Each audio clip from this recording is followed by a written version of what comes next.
जो भजन किया है वो भजन नष्ट नहीं होगा, वो भजन दूसरे जन्म में मिल जाएगा, फिर वहां से आगे बढ़ेगा।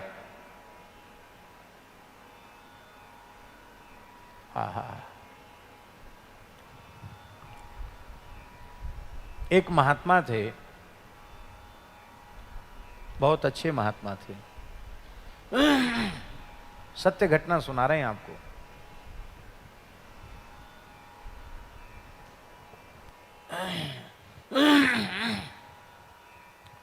अच्छा जीवन था, बहुत अच्छा जीवन था, भजन करते थे, लेकिन कोई ऐसा कुछ प्रारब्ध समझो या जो कुछ भी, एक स्त्री से संपर्क हो गया उनका, वो भी कुछ काल के लिए।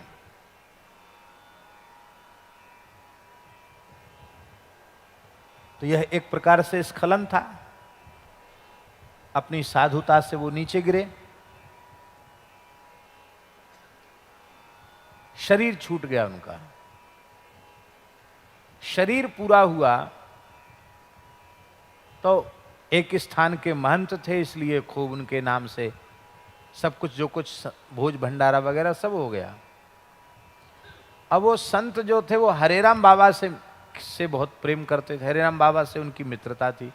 वो हरेराम बाबा ने उनको टोका था कि देखो ये तुम गलती कर रहे हो, इसको छोड़ दो। लेकिन वो ऐसा ही होता है, कोई भी गलत अभ्यास पड़ जाता तो उसको जल्दी मनुष्य छोड़ नहीं पाता। तो क्या हुआ कि हरेराम बाबा अपने ठाकुर जी की सेवा कर रहे थे और वो महात्मा घोड़े पर चढ़े हुए दिखाई पड़े, पाग बंधिए बढ़िया, और खूब सुंदर रामानंदी साधु थे, खूब लंबे चौड़े तिलक लगाए थे, संत का ही वेश था, और माला झोली भी थी, घोड़े पर बैठे थे।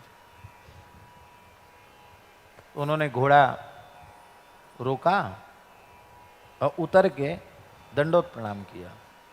उन्होंने कहा गुरु भाई दंडोत दंडोत। अरे आप तो शरीर पूरा हो गया था, आप कैसे? उन्होंने कहा हाँ देखो ऐसा है, साधु वेश की महिमा क्या है, तिलक कंठी की महिमा क्या है, ये पहले तो समझ में नहीं आया, अब मरने के बाद समझ में आई ये बात। क्या? बोले हम शरीर छोड़ करके यमलोक नहीं गए। क्यों? क्योंकि यमलोक वे जाते हैं जो भगवान के शरण नहीं भये हैं। हम यमलोक तो नहीं गए, लेकिन हमको भैरव जी के दल में भेज दिया गया, तो हम काशी में रह रहे हैं इस समय। उन संत ने क्या कहा, हम काशी में रह रहे हैं और भैरव यातना हम सहन कर रहे हैं, भैरव यातना। पर एक बात है, तो बाबा ने पूछा भैरव यातना, तो बोले यम यातना से भी भयंकर है भैरव यातना। लेकिन जहां भैरव जी पापियों को कठोर से कठोर दंड देते हैं, वो भैरव जी हमारा बहुत आदर करते हैं। हमको कहते तुम तो महात्मा हो, भजन करो, कुछ दिन हमारे पास रहो, कोई बात नहीं, हमको वहां कोई सजा वजा नहीं है, हम खूब माला फेरते हैं, खूब प्रसन्न, हमें कोई कष्ट नहीं है। लेकिन इस बात की पीड़ा होती है कि हम श्री रघुनाथ जी के चरणों तक नहीं पहुंच पाए। तो यहां आप कैसे आए, कहां से आ रहे हो आप? तो महात्मा बोले कि भैरव जी विश्वनाथ जी की पूजा करते हैं, तो हम नंदन वन से फूल लेके आए हैं, स्वर्ग तक, स्वर्ग से फूल लेके आए। तो बाबा बोले हमको दिखाओ, तो उन्हें पुष्प दिखाए।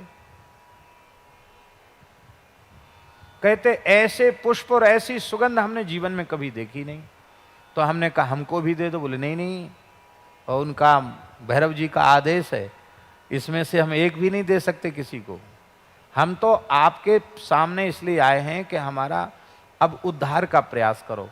आपने हमको टोका था, हम आपकी बात नहीं मान पाए, आप हमारे अपराध को क्षमा करो, हमारे उद्धार का साधन करो।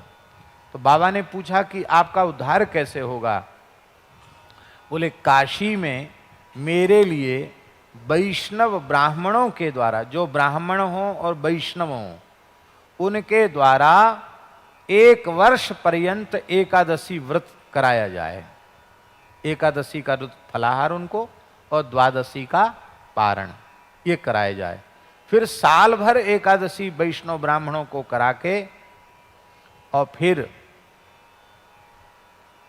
उद्यापन किया जाए, और वो एकादशी और उद्यापन का पुण्य मेरे लिए संकल्प करके दान किया जाए, तो फिर मैं वो भैरव यातना से छूट करके सीधे भगवान के नित्य साकेत पहुंच जाऊंगा। अच्छा, तो बाबा ने आकर महाराज जी से कहा। महाराज जी ने कुछ व्यवस्था की। वहाँ एक बाबा के शिष्य थे, चतुर्वेदी थे, चौबे थे, काशी के ही वकील थे। बाबा ने उनको कुछ पैसा दिया, कुछ उन्होंने भी सहयोग किया और व्यवस्था की गई। साल भर एकादशी को ब्राह्मणों को बुलाया जाता जो वैष्णवी दीक्षा से युक्त हैं, और उनको फिर कीर्तन भी करते थे, द्वादशी को भोजन भी करते, एकादशी को दक्षिणा, द्वादशी को दक्षिणा, और फिर उद्यापन हुआ। तो बाबा ने कहा था कि देखो हम पुण्य तो देंगे आपको, लेकिन जाते जाते हमें अनुभव करा के जाना कि हम साकेत जा रहे हैं। तो जैसे ही एकादशी उद्यापन हुआ तो बाबा ने के मुख से खुद हमने सुना, बोले उसी समय वे महात्मा आए, पीतांबर धारण किए हुए हैं, हरी हरी तुलसी की मालाएं धारण किए हुए हैं, और नेत्रों से उनके प्रेमाश्रु बह रहे हैं। उन्होंने जाते जाते दंडवत प्रणाम किया, विमान में बैठे। अब हम वहां जा रहे हैं साकेत, जहां से लौटकर जीव को फिर आना नहीं पड़ता। ये जो घटना है, ये घटना ये प्रमाणित करती है कि ये तिलक की कितनी महिमा है, ये तुलसी की कितनी महिमा है, भगवान नाम जप की कितनी महिमा है।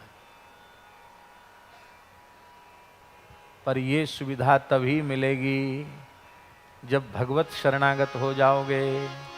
भगवत शरणागत नहीं होगे तो ये सुविधा मिलने वाली भी नहीं है। प्रतिदिन सत्संग एवं दर्शन के लिए श्री महाराज जी के ऑफिशियल चैनल को जरूर सब्सक्राइब करें